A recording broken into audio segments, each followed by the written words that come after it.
اللہ نے تو ہمیں جنت پہ جانے کے لیے اتنے راستے پیدا فرمائے، اتنے رمضان عطا فرمائے، اتنے لیلۃ القدر کی راتیں عطا فرمائی۔ اے میرے بندے، ٹھیک ہے تیرے اندر نافرمانی کا مادہ ہے، چل کر لیا تو کر لیا، اور ظاہر چیز ہے کہ یہ نافرمانی کا مادہ نہ ہو تو پھر آپ کی فرما برداری کی ویلیو کیسے پتہ لگے گی؟ کیسے پتہ لگے گی؟ وہ نافرمانی کا مادہ ہی نہیں دیا جائے اور آپ کو کہے فرما بردار رہو۔ شیر کو حکم دے دے تو نماز پڑھو، شیر نماز پڑھے گا بیچارہ؟ جانور نماز پڑھیں گے؟ ہم کو دیا حکم، ہم کو اشرف المخلوقات بنایا، تو اللہ نے یہ معاملہ رکھا، یہ رمضان کے روزے رکھے، 40 سجدے کروائے 20 رکعت تراویح میں، اور 1-2 مہینہ نے 30 دن، یہ اس 30 دن کا اگر ایک دن کا عمل 10 دن کے برابر، 360 دن اسی رمضان کی برکات کا اثر ہوتا ہے۔ آدمی نماز پڑھتا ہے پھر روزے رکھتا ہے، پھر روزے کا سلسلہ یہ نہیں رکھا کہ خالی 30 روزے رکھے گئے، شوال کے 6 روزے رکھے گئے، محرم کے 2 روزے رکھے گئے، اور پھر ایام بیض رکھے گئے 13، 14، 15 اللہ کے نبی رکھتے تھے، اور پھر جمعرات کا روزہ اور پیر کا روزہ اللہ کے رسول صلی اللہ علیہ وسلم رکھتے تھے کہ اسی روزے سے آدمی کے اندر خواہشات نفسانی ختم ہوگی اور معرفت اللہ بڑھے گی۔ ظاہر بات ہے یہ وہ ٹریننگ ہے، یہ وہ معاملات ہمارے ساتھ کرایا جا رہا ہے، اور 1-2 دن نہیں 30 دن کرائی جا رہی، لیکن ہماری غفلت دیکھ رہے ہیں آپ، ہماری غفلت کا یہ حال ہے کہ ہم روزہ رکھنے کے بعد دکان کھولے ہیں، صبح سے شام تک جھوٹ بول رہے ہیں، جھوٹ بول کے مال بیچ رہے ہیں، غیبت بھی کر رہے ہیں، تراویح کے لیے 1-1.5 گھنٹہ لگتا ہے، اس کے لیے گھڑی دیکھتے ہیں، اور اگر ظہر کے بعد سے بیٹھ گئے دوستوں کے پاس اور جو غیبت شروع کی تو کب اثر ہوتی ہے پتہ ہی نہیں لگتا ہے، ہمیں خیال ہی نہیں ہے۔ وجہ یہ ہے کہ ہمیں خیال نہیں ہے کہ ہمارا پروردگار ہمیں دیکھ رہا ہے۔ ایک بزرگ ایک جگہ سے جا رہے تھے، بارش ہو رہی تھی، 2 میاں بیوی کا جوڑا نیا شادی شدہ تھے، وہ بھی بازو سے جا رہے تھے، یہ بزرگ کا زور سے ذرا پانی پیر پہ پڑا، چھینٹا اڑا اور اس نوجوان کی بیوی کے اوپر چھینٹے پڑے، وہ نوجوان نے جا کے بڑے میاں کو کھینچ کر ایک تماشا زور سے مارا کہ اندھا ہے، دکھتا نہیں میں میری بیوی کے ساتھ جا رہا ہوں، اور ابھی میری بیوی نیا کپڑا پہنی اور پانی کا چھینٹا لا کے کر دیا۔ بڑے میاں بیچارے خاموشی سے ہاتھ سر پہ گال پہ رکھے خاموش رہے، اور نوجوان 8-10 قدم گیا، اوندے منہ گرا اور ختم ہو گیا۔ عورت چلانے لگی دلہن نے کہ دیکھو انہوں نے، بڑے میاں نے میرے شوہر کو مار دیا، لوگ جمع ہو گئے۔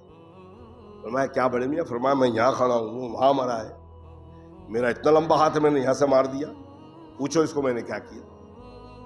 تب وہ عورت بتا رہی کہ میرے شوہر نے ان کو ایک تماچا مارا، یہ خاموشی سے گال پہ ہاتھ رکھے اور میرا شوہر آگے بڑھا، 8-10 قدم آگے بڑھا، اوندھا منہ گرا اور مر گیا۔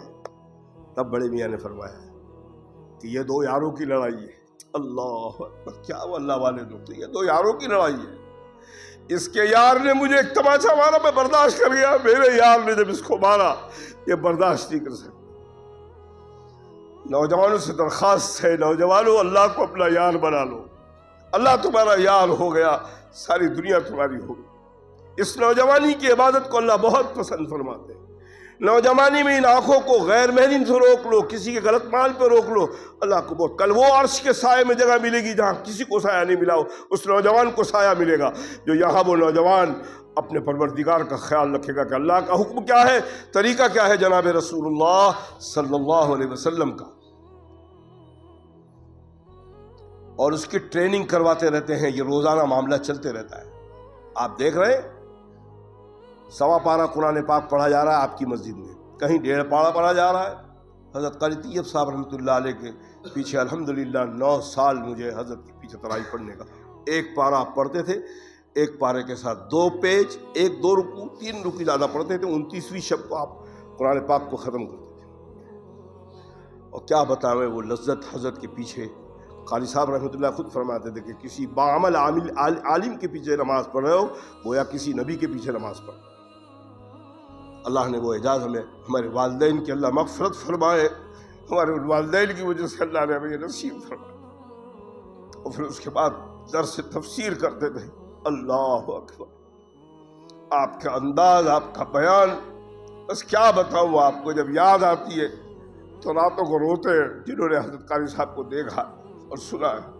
اور اسے احساس ہوتا ہے کہ جب قاری طیب کا یہ حال ہے، قاسم نانوتوی کا کیا حال ہوگا، شاہ محدث دہلوی کا، شاہ ولی اللہ محدث دہلوی کا کیا حال ہوگا، شاہ عبدالعزیز محدث دہلوی کا کیا حال ہوگا، کیا حال ہوگا فاروق اعظم کا، کیا حال ہوگا ابوبکر صدیق کا، کیا الفاظ وہ بولتے ہوں گے، اور کیا تقریر ہوئی ہوگی ابو بکر و عمر کی، اور کیا تقریر ہو رہی ہوگی جناب رسول اللہ صلی اللہ علیہ وسلم کی۔ یہ قرآن اور یہ علم سینہ بہ سینہ چلا، اور یہ کتابوں میں تو یاد کرنے کے لیے رکھا گیا ہے، تواتر کے ساتھ لوگوں نے عمل کرتے دیکھا۔ ایک موقع پہ جناب رسول اللہ صلی اللہ علیہ وسلم عبداللہ ابن عمر رضی اللہ تعالیٰ عنہ بیٹھ کے نماز پڑھ رہے تھے، نفل نماز۔ فرمایا کہ اے عبداللہ، بیٹھ کے نماز پڑھنے کا 2 رکعت کا 1 رکعت ثواب ملے۔ حضرت عبداللہ ابن عمر دوسرے دن سے کھڑے رہ کے نماز پڑھنا چھوڑا۔ کچھ دن گزرا تو ایک دن دیکھا کہ جناب رسول اللہ صلی اللہ علیہ وسلم بیٹھ کر نماز پڑھ رہے ہیں۔ عبداللہ ابن عمر کھڑے ہو گئے، سلام پھیرا تو فرمایا یا رسول اللہ، آپ نے مجھے فرمایا تھا کہ بیٹھ کے نماز پڑھنے کا 2 رکعت کا 1 رکعت ثواب ملے گی، جب یہ ثواب کم ملتا ہے تو پھر آپ بیٹھ کے کیوں فرمائیں؟ اللہ کے رسول نے فرمایا ایکم مثلی، تمہیں مجھ جیسا کون ہے؟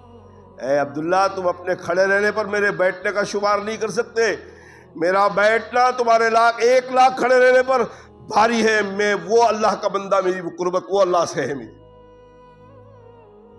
اسی لیے صحابہ کرام نبی پاک صلی اللہ علیہ وسلم کی ذاتی زندگی پر عمل نہیں کرتے تھے۔ ایک تنہا صحابی تھے حضرت ابو ذر غفاری رضی اللہ تعالیٰ عنہ، جنہوں نے ذاتی زندگی پر عمل کیا۔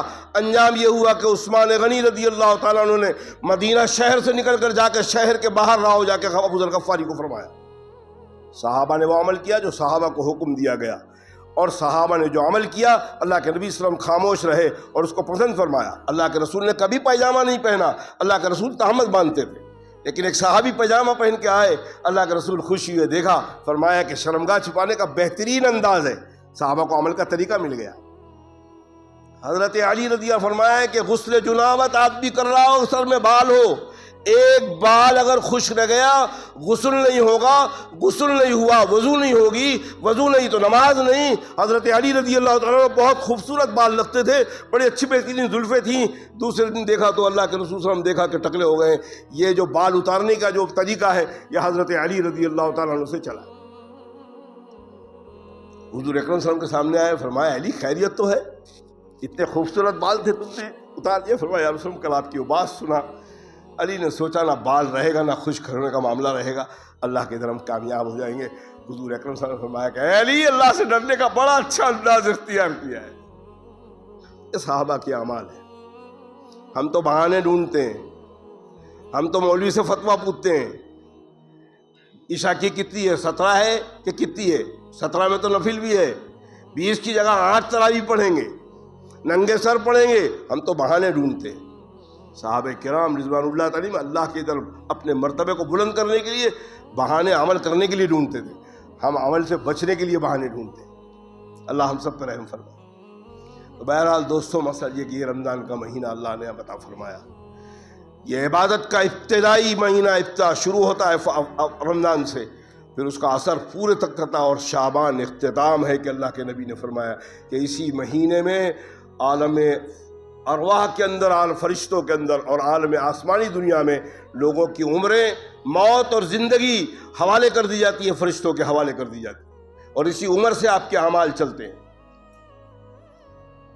یہ اختتام کا ہے شعبان کا مہینہ، رمضان سے شروع ہوا، شعبان کا مہینہ شروع ہوتا، رمضان گیا، شوال سے حج بیت اللہ کی تیاری، اور وہاں پر پھر معاملہ یہ ہے کہ اب مکان چھوڑ دو، دکان چھوڑ دو، مال چھوڑ دو، اور یہ زینت والا لباس بھی چھوڑ دو۔ اب وہاں صرف 2 کفن، ایک احرام سر پر اور ایک احرام کا باندھ لو، جو کفن میں مل رہا ہے وہ باندھ کر آ جاؤ میرے دربار میں، اور عاشقانہ اب اپنی اس عبادت کا وہ نذرانہ پیش کرو میرے۔ اور آخر میں جو بندہ قربانی کرتا ہے، وہ قربانی کا مقصد یہ ہوتا ہے کہ اللہ آخر میں یہ جان آپ کے بدلے، اور احرام کرنے کے بعد، صفا مروہ صحیح کرنے کے بعد، عمرہ کرنے کے بعد، حج کرنے کے بعد، یہ گردن کا بال اسی لیے اتارا جاتا ہے، یہ بال نہیں اتارا جاتا ہے در پردہ، یہ گردن دی جاتی ہے اللہ کے لیے کہ اللہ ہم آپ کی رضا پہ راضی ہیں۔ اللہ کی مہربانی یہ کہ اللہ رب العالمین نے ہم پہ رحم فرمایا۔ اللہ کی مہربانی دیکھیں، آپ 30 روزے فرض رکھے اور شوال کے 6 روزے نفل رکھے۔ اس پہ آپ کو پابندی نہیں لگائی، لیکن ذوق دلایا نبی پاک صلی اللہ علیہ وسلم کہ جس نے رمضان کے 30 روزے رکھے اور 6 روزے شوال کے رکھ لیے، پوری عمر کے روزے رکھنے کا ثواب ملتا۔ یہ ترغیب دے دی کہ شوال کے 6 روزے رکھیں، 360 روزے ہو گئے۔ یہ 360 آپ کے، یہی رمضان کی وہ عبادت ہے، آپ کے سال کے پورا سال آپ کی یہ نمازیں، روزے، زکوٰۃ، حج، اس معاملہ چلے گا۔ اللہ نے ہمیں نصیب فرمایا، اللہ ہمیں اس کی قدر کرنے کی توفیق نصیب فرمائے، اور اللہ رحم فرمائے نبی پاک صلی اللہ علیہ وسلم کی پوری امت پر۔ اس وقت پوری دنیا کے مسلمانوں کو اللہ رمضان المبارک کی قدر کرنے کی توفیق نصیب فرمائے، اور اس کے پورے برکات اور فیوز اللہ نبی پاک صلی اللہ علیہ وسلم کی ساری امت کو نصیب فرمائے۔ یہ ہماری بدعمالی کا نتیجہ دیکھ رہے ہیں کہ اس ملک میں کیا ہو رہا ہے۔ مولانا علی میاں ندوی نور اللہ مرکزہ، اللہ ان کی قبر کو نور سے بھر دے، مہاراشٹر کالج میں آپ ایک بیان کرتے کرتے بتایا تھا کہ اے لوگوں، اگر اپنے اخلاق سے، اپنے کردار سے، اپنے کیریکٹر سے اگر آپ نے ان ہمارے بھائیوں کو اسلام متعارف نہیں کرایا، آج آپ تہجد پڑھ رہے ہیں، کل آپ کو فرض نماز پڑھنے کی مشکل ہو جائے گی۔ اور ایک بات آپ ذرا غور سے سمجھ لیجئے، بہت غور سے سنیے گا اس کو۔ نماز 10 منٹ میں ختم، حج 10 دن میں ختم، روزہ 30 دن میں ختم۔ اسلام اس سے متعارف ہوئے گا؟ 30 دن کے روزے سے، 10 دن کے حج سے، 10 منٹ کی نماز سے؟ اسلام آپ کے 24 گھنٹے کے اندر وہ اخلاق پیدا کرنا چاہتا ہے، کیریکٹر پیدا کرنا چاہتا ہے۔ آپ بستر سے اٹھے تو مسلمان نظر آئیں، بستر پر سوئے تو مسلمان نظر آئے، بیت الخلا جائے تو مسلمان نظر آئے، مسجد میں جائے تو مسلمان نظر آئے، راستے پہ چلے تو مسلمان نظر آئے۔ یہ وہ کیریکٹر اور اخلاق آپ کا 24 گھنٹے کے اندر ہے۔ اگر یہ کیریکٹر اور اخلاق آپ کا نہیں ہے، آپ کی وہ نمازیں، آپ کے وہ حج، آپ کے وہ روزے، اللہ ہم سب پہ رحم فرمائے، کیا معاملہ ہے۔ آپ دیکھ لیں، ہمیں دیکھ کر لوگوں کو اسلام سے چڑ ہوتی ہے۔ دیکھیں، رات کو گھومیں ذرا، رمضان کا مہینہ ہے، ہمارے نوجوان موٹر سائیکل میں چلتے، اور ذرا موٹر سائیکل سے چلیے، ادھر سے نکلیے، دیکھیے کیسی موٹر سائیکل کھڑی رہتی ہے کہ اگر کوئی ایمرجنسی گاڑی ہو تو نکل نہیں سکے۔ یہ ہمارا مسلم معاشرہ ہے، اللہ ہم سب پہ رحم فرمائے۔ ہمارے حالات دیکھیں کیا چل رہا ہے، یہ اللہ کو راضی کرنے والے ہمارے؟ ہم نے تو رسم بنا لی، بڑی رات ہے اس کو ہم نے جاگنے کی رات بنا دی۔ لیلۃ القدر کی راتیں بڑی رات ہے۔ بڑی رات کا مطلب یہ ہے کہ اللہ نے بڑی رات رکھا کہ اس میں آپ عبادت کر لو۔ عبادت کے لیے شرط نہیں رکھی کہ پوری رات عبادت کرو، جتنا ہو سکے قرآن کی تلاوت کر لو، جتنا ہو سکے عبادت کر لو۔ تھک گئے تو بدن کا بھی حق ہے، لیٹ جاؤ تھوڑی دیر کے لیے۔ اور حضرت عثمان غنی رضی اللہ تعالیٰ عنہ کی تو راوی ہیں آپ کہ جس نے عشاء کی نماز با جماعت پڑھ لی، تراویح پڑھ لی عشاء کی، اور فجر کی جماعت سے نماز پڑھ لی، نماز اس کو عشاء کی نماز جماعت سے پڑھنے پر آدھی رات کا ثواب، اور فجر کی نماز جماعت سے پڑھنے کا آدھی رات کا ثواب، پوری رات جاگنے کا ثواب تو مل رہا ہے۔ شرط یہ ہے کہ پھر آپ تراویح کے بعد کوئی گناہ کا کام نہ کریں سونے سے پہلے۔ الدین یسر، دین تو بہت آسان ہے۔ آپ تراویح پڑھ کے نکل کے گئے، کوئی آپ نے کام نہیں کیا، ذکر کیا اور اسی انداز میں سو گئے، انشاءاللہ سوتے ہوئے موت آئی، آپ اللہ کے فرما بردار بندے کی حیثیت سے موت آئی۔ اب آپ پھر یہاں تراویح پڑھنے کے بعد جا کے موبائل کھولیں، اس میں فحش دیکھیں، اس میں ڈانس دیکھیں، اس میں گانا دیکھیں، وہ تمام خرافات دیکھیں۔ وہ جو آپ نے تراویح اور نماز پڑھ کے جو کمایا ہے نیکی، وہ سب اللہ کے فضل و کرم سے انا للہ و انا الیہ راجعون۔ اہل اللہ تو فرماتے ہیں کہ ہم مسجد سے عبادت کر کے اجر کمانے کے بعد چپل پہنتے پہنتے تک وہ جو مسجد میں جو آپ نے اجر کمایا ہے 1 منٹ میں، 10 منٹ میں، سیکنڈ کے اندر وہ ختم ہو جاتا ہے۔ اگر مسجد کے گیٹ پہ پہنچے، چپل پہنتے پہنتے تک آپ کی نظر کی حفاظت نہیں کی، کسی غیر میری پہ نظر ڈالا، وہ جو مسجد کے اندر جو کچھ عبادت کمائے تھے چلے گئے۔ تو میں نے آپ کو بتایا کہ 10 منٹ میں نماز ختم، 30 دن میں روزہ ختم، 10 دن میں حج بیت اللہ ختم۔ کیریکٹر اخلاق جو ہے وہ آپ کے 24 گھنٹہ، بیٹھنے میں بھی اخلاق، اٹھنے میں بھی اخلاق، سونے میں بھی اخلاق، تجارت کرنے میں بھی اخلاق، چلنے میں بھی اخلاق، مسجد میں آنے کے بھی اخلاق۔ ہماری تہذیب دیکھ رہے ہیں آپ، ہم تراویح پڑھتے ہیں آگے سپیل میں، یہ دروازہ سلائڈنگ کھولتے ہیں، لوگ اتنی زور سے سلائڈنگ بند کرتے ہیں کیونکہ ہمارے گھر کا تو دروازہ ہے نہیں، ٹوٹے گا جو ہوگا، مسجد کے ٹرسٹی کریں گے۔ اپنے گھر کی اتنی حفاظت اللہ کے گھر کی حفاظت کا یہ حال ہے. اور مسجد میں آ گئے تو بڑے لوگ آئے تو پیچھے بیٹھے جا, اور چھوٹا بچہ آیا تو تسبیح لے کے سب سے پہلے بڑے لوگوں کو آگے ڈال. اللہ جانے کون سا فرشتہ بیٹھا ہے جو ڈراتا ہے بڑے لوگوں کو, پہلی سب پہ آتے ہی نہیں, آئے بہت پہلے, بیٹھے ادھر ہیں. اور وہ بچے آتے ہیں تو تسبیح لے کے وہ بڑا سب بیٹھ بیٹھا. اللہ کے رسول صلی اللہ علیہ وسلم فرمایا کہ پہلی صف میں امام کے قریب رہنے پر جو اجر ملتا ہے, اگر میں بتا دوں اور لوگوں کو ظاہر کر دوں, ایک دوسرے کا گریبان پکڑ کے پیچھے کھینچیں گے کہ ہمیں آگے جانا ہے. لیکن ہمیں پہ تو شوق نہیں ہے, ذوق نہیں. 20 رکعت پڑھنے والے بیچارے پیچھے رہتے ہیں, 8 رکعت تراویح پڑھنے والا پہلی صف میں آتا ہے, سلام پھیرے تو وہ بتا کر جاتا ہے کہ دیکھو میں 8 رکعت پڑھ کے جا رہا ہوں. اب اللہ جانے اس کی کیا نیت ہے. اگر وہ 20 والوں کو چڑھانے کی نیت سے جا رہا ہے, اللہ اس کے ساتھ وہ معاملہ فرمائے.